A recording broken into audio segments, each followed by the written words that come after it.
You are watching EAC News. Thank you for joining us.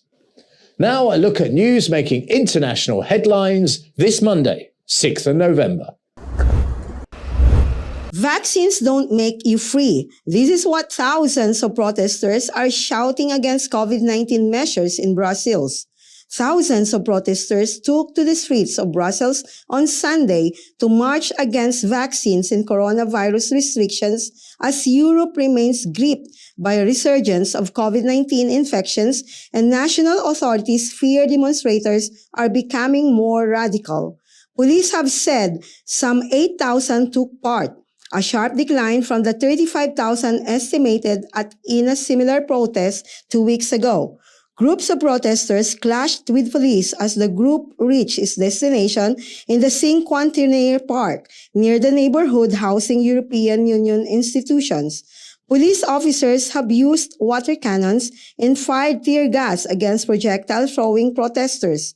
In the European Union quarter, a group of protesters wearing black hoods and chanting "Liberty" have started to throw stones at the police, who reacted with tear gas and water cannons. Demonstrators were protesting rules imposed in October that oblige people to show COVID-19 passes to access bars and restaurants. Belgium's government last Friday has tightened sanitary measures against the pandemic in a bid to contain the surge in cases overwhelming the country's hospitals once again and landing Belgium among the worst-hit countries in Europe.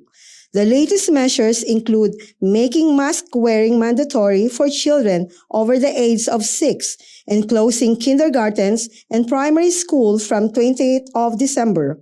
Several protesters, including some accompanied by children, have carried placards with slogans such as "Our children will not be your guinea pigs."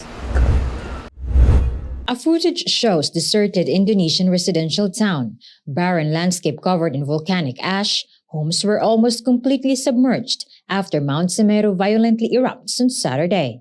Indonesia's Mount Semeru smoldered on Sunday morning, a day after it has erupted, sending hot ash clouds billowing out of it and killing at least 14 and injuring 98, including 2 pregnant women who had suffered burn injuries as the volcano spewed out huge clouds of smoke and ash. Hundreds are displaced in East Java province. The deputy chief of Lumajang district, Indah Masdar, have confirmed the fatalities and injuries in a virtual conference. 10 people were trapped after the eruption and have been evacuated to safety, the country's disaster mitigation agency have said. Around 1,300 families have been evacuated. Hundreds of houses have been totally destroyed. 33 schools have been damaged by the eruption. Officials say the situation at Mount Semeru remains dangerous due to the risk of pyroclastic flows, a mix of ash, rock, and volcanic gases that can be much more dangerous than lava. Mount Semeru is about 12,000 feet high and one of Indonesia's nearly 130 active volcanoes. It has also erupted in January, causing new casualties. In the Sumberwulu area, thick gray ash coated damaged houses, while volunteers tried to turn away motorists who wanted to go back to their homes near Semeru. Heavy rain is expected for the next 3 days, which could complicate evacuation efforts, a meteorological agency official has announced late on Sunday. Young motocross star among 3 skiers killed in avalanche while trying to ascend a mountain in Austria. Rising sports star René Hofer, 19, and 2 friends have been killed in Salzburg province. 8 members of an 11-strong skiing tour group were hit by a 200-yard wide slab of snow on Saturday in the Twing area.